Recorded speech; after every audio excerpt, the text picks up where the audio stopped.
So today we're diving into a really fascinating idea that's taking shape down in Australia. It's called the right to erase, and it's all about this big question. Should you have the power to wipe your teenage digital slate clean? Just think back for a second. Do you remember the very first thing you ever posted online? Maybe it was an awkward photo, a super cringy status update, or some comment you've totally forgotten about? Yeah, we've all been there. And here's the thing about that stuff. What we share when we're young, the jokes, the photos, the random thoughts, it doesn't just vanish.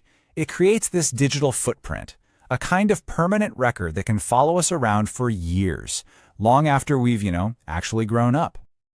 And this isn't just about being a little embarrassed. Get this, according to one survey, a huge 70% of employers are screening candidates' social media before they hire.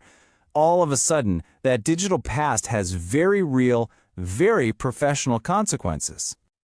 All right, so let's dig into the heart of the problem here. This idea of a permanent digital past and why it's become such a massive issue in our world today.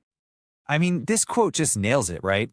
A fleeting moment, a joke you made when you were 14, can turn into a serious roadblock years down the line, maybe even costing you an opportunity without you ever knowing why.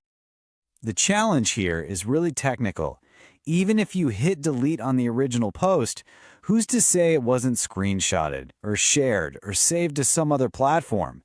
The very nature of the internet means that once information is out there, well, good luck trying to get it all back. So that's the problem.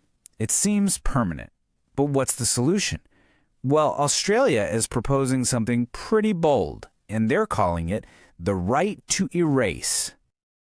So what is it really?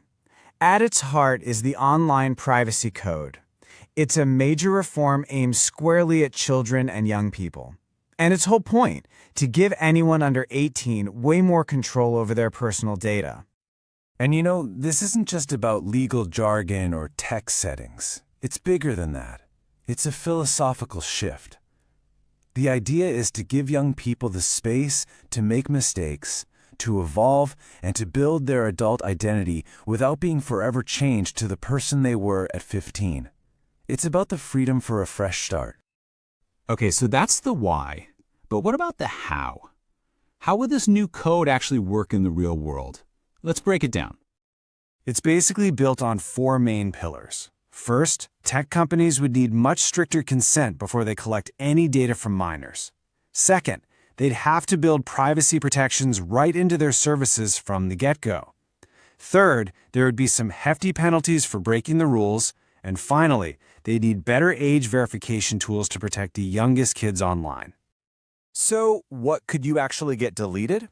Well, under this code, a young person or their parents could officially request that a company delete specific types of data. And we're talking everything from old photos and direct messages to their entire account history.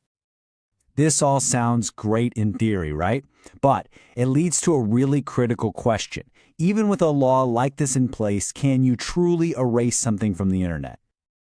I mean, let's really think about this for a second. The internet isn't one single place.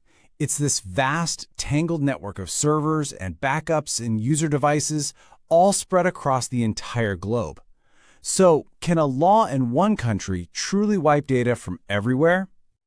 And that's really the central tension here.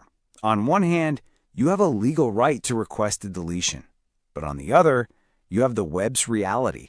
Content that's been copied, shared, and archived across countless systems, many in different legal jurisdictions, which makes a complete erasure practically impossible.